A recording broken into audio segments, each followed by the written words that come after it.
నమస్తే. ప్రస్తుతం మనతో పాటు ప్రముఖ ఆధ్యాత్మికవేత్త, జ్యోతిష వాస్తు పండితులు, లలితాదేవి ఉపాసకులు బ్రహ్మశ్రీ నానాజీ పట్నాయక్ గారు ఉన్నారు. గురువుగారితో మాట్లాడేద్దాం. నమస్కారం గురుగారు. శ్రీమాత్రే నమః. గురుగారు, నక్షత్రాల సిరీస్ మనం ప్రారంభించాం. చాలా మంచి రెస్పాన్స్ అయితే ఉంది. సో దానిలో భాగంగా ఈరోజు మనం పుష్యమి నక్షత్రం గురించి మాట్లాడదాం. ఏంటి వీళ్ళ సహజసిద్ధ లక్షణాలు, జీవితంలో ఎదురయ్యే పరిస్థితులు ఏ విధంగా ఉంటాయి, అభివృద్ధి చెందాలంటే ఎటువంటి పరిహారాలు ఓవరాల్గా నక్షత్రం వాళ్ళు తీసుకుంటే బాగుంటుంది? తప్పకుండా అండి. ఫస్ట్ ఆఫ్ ఆల్ ఏంటంటే పుష్యమి నక్షత్రాన్ని ఏ ముహూర్తానికైనా వాడతారు, కానీ ఆ యొక్క నక్షత్రాన్ని ముహూర్త భాగంలో చూస్తే వివాహానికి వాడరు. అయితే దీనికి సంబంధించిన విషయాలు ఏవైతే ఉన్నాయో చెప్తుంది నేనైనప్పటికీ చెప్పిస్తుంది సాక్షాత్ లలిత అమ్మవారిగా భావిస్తూ, ఫస్ట్ ఆఫ్ ఆల్ పుష్యమి నక్షత్రం వాళ్ళకు ఉండేటువంటి లక్షణాలు ఏమిటి తీసుకుంటే, ఇది కొంచెం అతి మంచితనం మూలంగా ఖచ్చితంగా వీళ్ళ లైఫ్లో ఒక్కసారైనా మోసపోతారు. చూసుకుంటే కనుక కొంచెం తెలియని ఒక చైల్డిష్ నేచర్ కూడా వీళ్ళల్లో ఉంటుంది. ఎంత మొండితనం ఉంటుందో ఎట్ ది సేమ్ టైం ఇంకొక కాయిన్కి అదర్ సైడ్ కనుక చూసుకుంటే వీళ్ళ అతి మంచితనం కూడా ఉంటుంది. వీళ్ళ జన్మజాతకంలో లగ్నం నుంచి కనుక సప్తమ స్థానం పాడైంది. ఎందుకంటే వీళ్ళకి నక్షత్రాధిపతి శని, అధిదేవత బృహస్పతి అవుతాడు. బృహస్పతి అవుతాడు కాబట్టే శని యొక్క నక్షత్రమే బృహస్పతి అయినందుకే ఈ నక్షత్రాన్ని వివాహానికి వాడరు. ఎందుకంటే డియోల్టీని ఇచ్చేటువంటి నక్షత్రంగా చెప్తూ ఉంటారు దీన్ని. అయితే ఈ నక్షత్రంలో పుట్టిన వాళ్ళకి ఇందాక నేను చెప్పినట్టుగా ఆ రెండు లక్షణాలు ఖచ్చితంగా ఉంటూ వీళ్ళు ఎంత తిరుగుతూ ఉంటే వాళ్ళ లైఫ్లో అంత బాగుపడతారు. వీళ్ళకి ఎట్లా అంటే వీళ్ళకి ధనయోగం అనేటువంటిది కూడా, అంటే వీళ్ళ లైఫ్లో హర్డిల్స్, కష్టపడ్డము, కొంచెం ఒక్కోసారి తీవ్రంగా అనారోగ్య సంబంధించినవి రావడము, ఒక్కోసారి వీళ్ళు ఏం చేస్తున్నారు అర్థం కాకుండా ఇట్లాంటివి కూడా జరుగుతాయి. బికాజ్ ఆఫ్ మూన్ వెళ్ళి ఎప్పుడైతే శని యొక్క నక్షత్రంలో ఉన్నాడో అలా. అయితే ఈ సహజంగానే ఈ నక్షత్రానికి ఏంటంటే, ఈ నక్షత్రానికి ఒకటి, ధనుర్లగ్నం వాళ్ళకి ఒకటి, వివాహం అనేటువంటి విషయం ఏదైతే ఉందో ఖచ్చితంగా జాగ్రత్తగా చూసుకొని చేయాలి. కేర్గా ఉండవలసిన అంశం అది. ఇక ఫైనాన్షియల్ మ్యాటర్స్ కనుక చూసుకుంటే హుందాగా, అంటే కొంతమంది చూడండి ఎక్కువ అంటే ఒక మనీ వచ్చే సోర్స్ ఆఫ్ మనీ కూడా వచ్చేది డిఫరెంట్గా ఉంటుంది. అందుకని వీళ్ళకి ఏంటంటే ఏదైనా మెడికల్ లేకపోతే ఎవరికైనా ఏదైనా తగ్గించడం ద్వారా, అంటే ఆరోగ్య సూత్ర సంబంధంగా ధనం రావడము, అలాగే కాస్త ఎక్కువగా తిరుగుతూ ఉండడం వల్ల ధనం రావడము, ఆ వచ్చే ధనం కూడా ఏంటంటే వీళ్ళు కష్టపడ్డం ఎందుకంటే శని యొక్క నక్షత్రం కాబట్టి.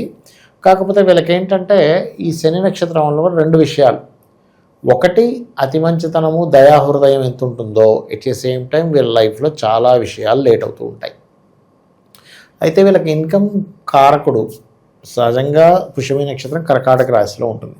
అక్కడి నుంచి సెకండ్ లార్డ్ సన్ కాబట్టి వీళ్ళు ఎంత నవగ్రహాల దగ్గర శని మరియు రవి గ్రహాల దగ్గర దీపారాధన చేయడము, సూర్య నమస్కారాలు చేయడం ఎంత చేసుకుంటుంటే అంత మంచిది. అదే కాకుండా ఇప్పుడు మనం 2025 నవంబర్లో చెప్పుకుంటున్నాం కాబట్టి దీని గురించి ఇంకొక 1 ఇయర్ వరకు కొంచెం గణపతి ఆరాధన చేస్తూ ఉంటే కూడా వీళ్ళకి ఫైనాన్షియల్గా చాలా బాగుంటుంది.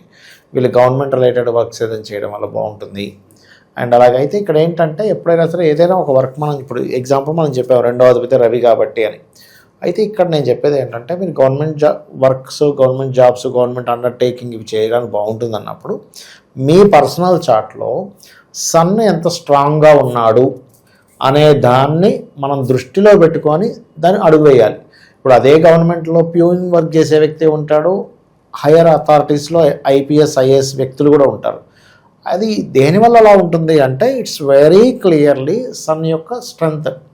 సన్ ఎంత స్ట్రాంగ్గా ఉన్నాడు, బాగా స్ట్రాంగ్గా ఉన్నాడు, ఐఏఎస్లో, ఐపీఎస్లో రాజకీయ నాయకులు అయిపోతారు. వీక్గా ఉన్నాడు, ఏదో చిన్న గవర్నమెంట్ జాబ్లో చిన్న పని చేసుకుని ఉంటారు, ఏదో ఫైల్స్ అందించడము, ఆఫీస్లో వర్క్స్ చూసుకోవడం అంతవరకు. కాబట్టి ఇక్కడ ఏంటంటే ఇట్స్ డిపెండ్ ఆన్ సన్. అయితే వీళ్ళకి కమ్యూనికేషన్స్ రిలేటెడ్ సంబంధించినటువంటి విషయాల్లో లేదా అన్నదమ్ముల విషయంలో మాత్రం కొంచెం వీళ్ళకి అంటే పురుషులు స్త్రీలు ఇద్దరు ఉంటారు కదా అన్నదమ్ములు, అక్కచెల్లెల్లో అక్కచెల్లెలు ఎక్కువ ఉండే ఛాన్సెస్ ఉంటుంది వీరికి, పుష్యమి నక్షత్రం వారికి పర్టికులర్గా.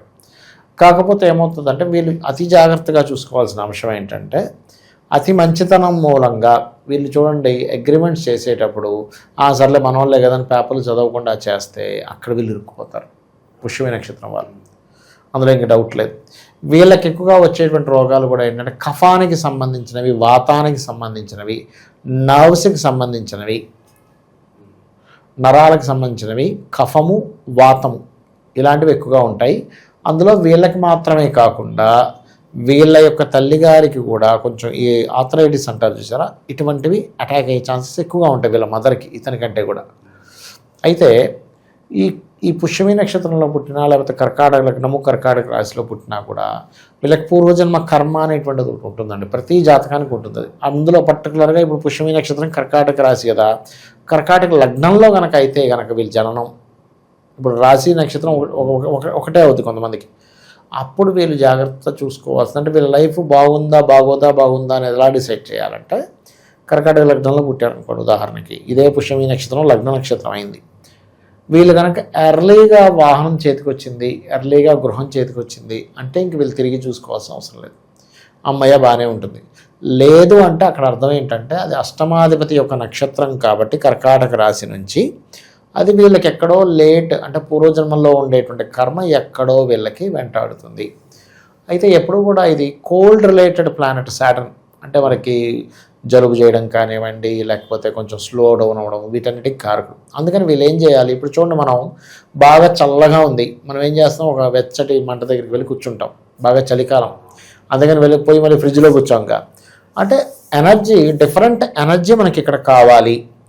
సో ఈ డిఫరెంట్ ఎనర్జీ వీళ్ళకి కావాలన్నప్పుడు సుబ్రహ్మణ్యేశ్వర స్వామి ఆరాధన కనుక చేస్తే, లేదా సూర్య నమస్కారాలు చేస్తే, ఒకటి సూర్య నమస్కారాల వల్ల ఏమో ఫైనాన్షియల్ గ్రోత్ పెరుగుతుంది, సుబ్రహ్మణ్యేశ్వర స్వామి ఆరాధన వల్ల ఏంటంటే వీళ్ళకి పర్టికులర్గా పెరిగేటువంటిది వీళ్ళ కెరియర్ గ్రోతు, పూర్వజన్మలో చేసినటువంటి కర్మలు ఉంటాయి కొన్ని, రుణరోగ శత్రు సంబంధంగా కొన్ని ఉంటాయి, అవే మనల్ని పీడిస్తుంటాయి ఎప్పుడు కూడా.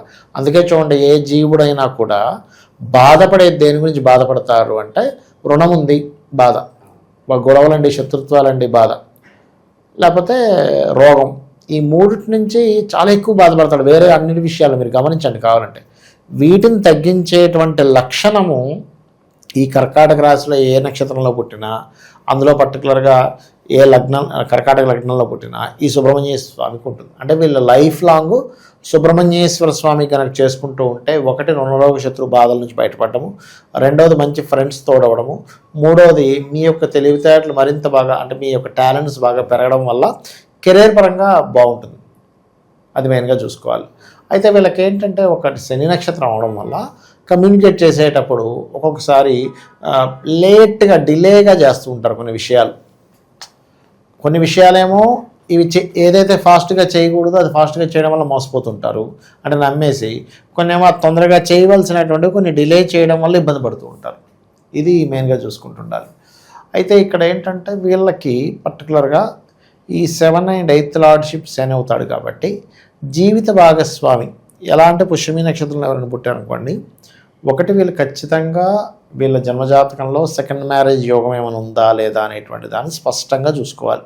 ఎందుకంటే ఆ నక్షత్రానికి ఉండేటువంటి థింగ్ అలాంటిది. ఎలా అంటే ఇప్పుడు అధిదేవత, అధిష్టాన దేవత, నక్షత్ర దేవతలు, కొంత నక్షత్ర గ్రహ దేవతలు ఇలా ఉంటారు. అది ఇప్పుడు చూడండి, ఒక మనిషి ఉదాహరణకి ఒక బిజినెస్ చేస్తున్నాడు, ఇది కాదేమో ఇంకోటి మార్చేస్తే బాగుండేమో అనిపించవచ్చు, లేదా ఉద్యోగం చేస్తున్నాడు, ఇది కాదేమో ఇంకోటి చూసుకుందామని. ఈ చేంజింగ్ లక్షణం ఎక్కువగా ఉంటుంది వీళ్ళకి. కర్మకారకుడైన శని యొక్క నక్షత్రంలో చంద్రుడు ఉన్నాడు కాబట్టి చేంజ్ అయిపోవాలి. అది దేని మీద ఎఫెక్ట్ చూపిస్తుంది, జీవిత భాగస్వామి మీద కూడా చూపిస్తుంటుంది. వీళ్ళకి మనకు పడేలా లేదు, డివోర్స్ ఇచ్చేద్దామా, మారిపోదామా అనే థాట్ని ఎక్కువ పెంచుతూ ఉంటుంది పుష్యమి నక్షత్రానికి.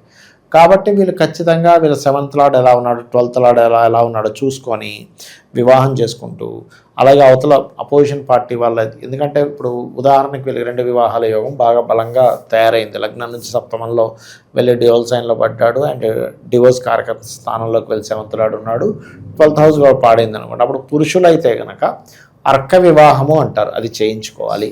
స్త్రీలకైతే కనుక కుంభ వివాహము అంటారు. ఇవి గనక చేయించినట్లయితే వీళ్ళకి ఇబ్బంది అనేటువంటిది ఉండదు, గుర్తుపెట్టుకోండి. వివాహ విషయానికి వస్తే కొన్ని నక్షత్రాల జోలికి వెళ్ళకూడదు, అది పార్ట్నర్షిప్ అయినా కూడా వివాహం విషయంలో ఎవరికి దూరంగా ఉండాలి, ఏ నక్షత్రం వాళ్ళకి వీళ్ళు దూరంగా అంటే ఒకటేనండి, ఇది శని యొక్క నక్షత్రం అయినందుకు వీళ్ళు కేర్గా ఉండవలసినవి ఏ నక్షత్రాలు అంటే కేతువు యొక్క నక్షత్రాలు, అంటే అశ్విని, మక, మూల.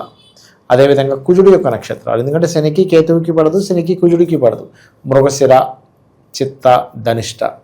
అలాగే రవి యొక్క నక్షత్రాలు కృత్తిక, ఉత్తర, ఉత్తరాషాఢ. ఇప్పుడు ఈ 3 అయిపోయాయి కదా, అంటే శని నక్షత్రం అయిపోయాడు, కేతు నక్షత్రం అయిపోయింది, కుజుడు అయిపోయాడు, రవి అయిపోయాడు.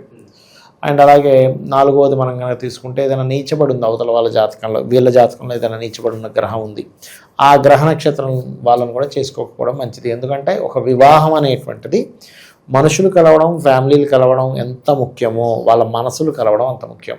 సో చంద్రుడు చంద్రమా మనసో జాతః అనేటువంటిది మనకి శాస్త్రంలో చెప్పారు. కాబట్టి ఈ చంద్రుడు ఉండే నక్షత్రాధిపతులు కనుక కలిస్తే ఏమవుతుందంటే, ఇప్పుడు నేను ఇందాక చెప్పినట్టుగా కేతువు, కుజుడు, రవి నక్షత్రాలని కొంచెం అవాయిడ్ చేస్తూ మిగతా బాగున్నాయి అన్నప్పుడు ఓకే చేసుకున్నట్లయితే అప్పుడు ఏమవుతుందంటే వీళ్ళకి మనసులు ఎప్పుడైతే కలుస్తాయో, ఇక్కడ ప్రజెంట్ అంటే చాలామంది ఓన్లీ పాయింట్స్ చూసుకుంటారు, బట్ ఏంటంటే లగ్నం నుంచి 12 భావాలను అనాలిసిస్ చేసుకోవాలి.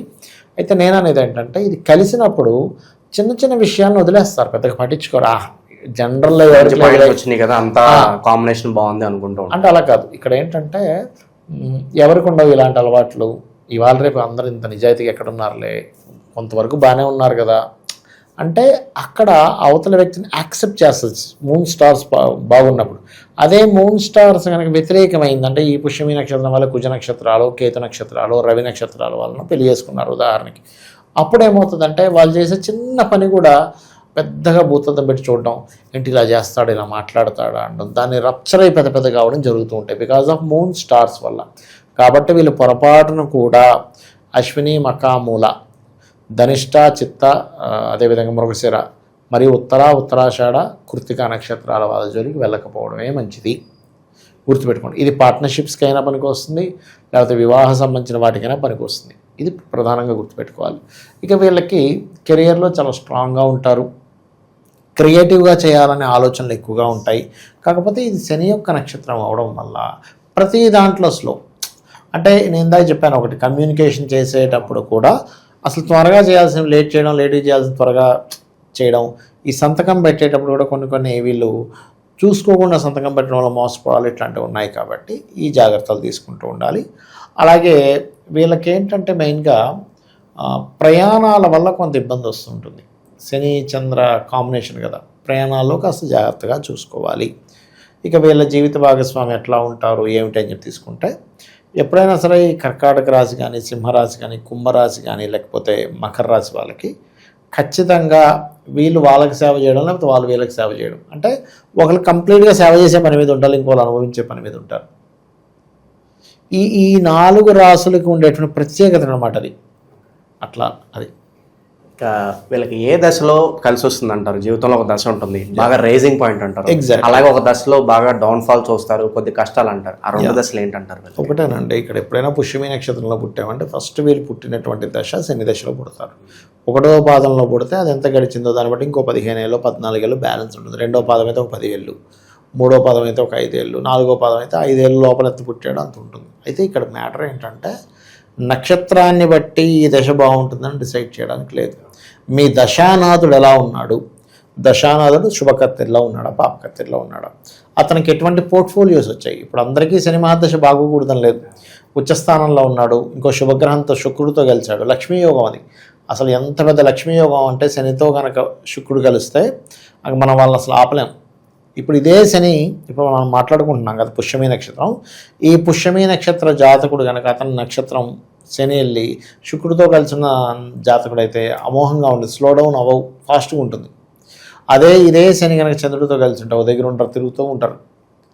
అట్లా ఏంటంటే దశ ఇది కలిసి వస్తుంది అనేటువంటిది ఎలా డిసైడ్ చేయాలంటే లగ్నాన్ని బట్టి, లగ్నం నుంచి మిగతా గ్రహాలను ఎక్కడున్నాయో దాన్ని బట్టి చేయాలి, కానీ ఇలా వెంటనే చేయకూడదు. కాకపోతే ఏంటంటే చిన్నప్పుడు మాత్రం కొంచెం ఈ స్లో డౌన్గా ఉండడం పుష్యమి నక్షత్రం, అంటే చదువు విషయంలో కొంచెం అంత ఇదిగా కాకపోవడం అయినా కానీ మీరు ఎప్పుడు కూడా 4th లార్డ్ని చూసుకోవాలి చదువు అంటే. కాబట్టి 4th లార్డ్ ఎలా ఉన్నాడు, విద్యా సంబంధించిన విషయంలో, గృహం ఎలా కట్టుకుంటాడు 4th లార్డ్, తల్లితో ఎలా రిలేషన్ ఉంటుంది 4th లార్డ్. కాకపోతే వీళ్ళ తల్లిగారికి మాత్రం ఆర్థరైటిస్, కొంచెం దీర్ఘ రోగాలు ఉండడానికి ఎక్కువ ఆస్కారం ఉంటుంది పుష్యమి నక్షత్రం వారికి. ఇక మనం రాశిఫలాల్లో ప్రతి నెల కూడా మనం రెమెడీస్ చెప్పుకుంటాం. వీళ్ళకి లైఫ్ లాంగ్ రెమెడీస్, అలాగే ఈ నక్షత్రానికి సంబంధించి శక్తివంతమైన ఆలయాలు ఏదైనా ఉంటే సజెస్ట్ చేయండి సార్. వీళ్ళు ఎక్కువగా శక్తి ఆలయాలకే, శక్తిపీఠాలకి వెళ్ళాలండి. Point number 1.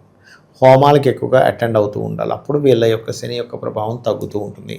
కాలభైరవుడు, కాళీ, లేనట్లయితే మనకి కాశీ ప్రదేశాలకు వెళ్ళడం, ఇవి చాలా ముఖ్యమైనటువంటిది. అందులో నేను మీకు ఇందాక చెప్పినట్టుగా ఎక్కువగా వీళ్ళు స్కందుని యొక్క ఆరాధన ఎంత చేస్తూ ఉంటే అంత బాగుంటుంది వీళ్ళకి లైఫ్ అనేటువంటిది. అది ఓవరాల్గా పుష్యమి నక్షత్రం గురించి వాళ్ళ జీవితం ఎలా ఉంటుంది, ఎలాంటి రెమెడీస్ తీసుకోవాలి లైఫ్ లాంగ్ కూడా అద్భుతంగా వివరించారు. ధన్యవాదాలు. శ్రీమాత్రే నమః.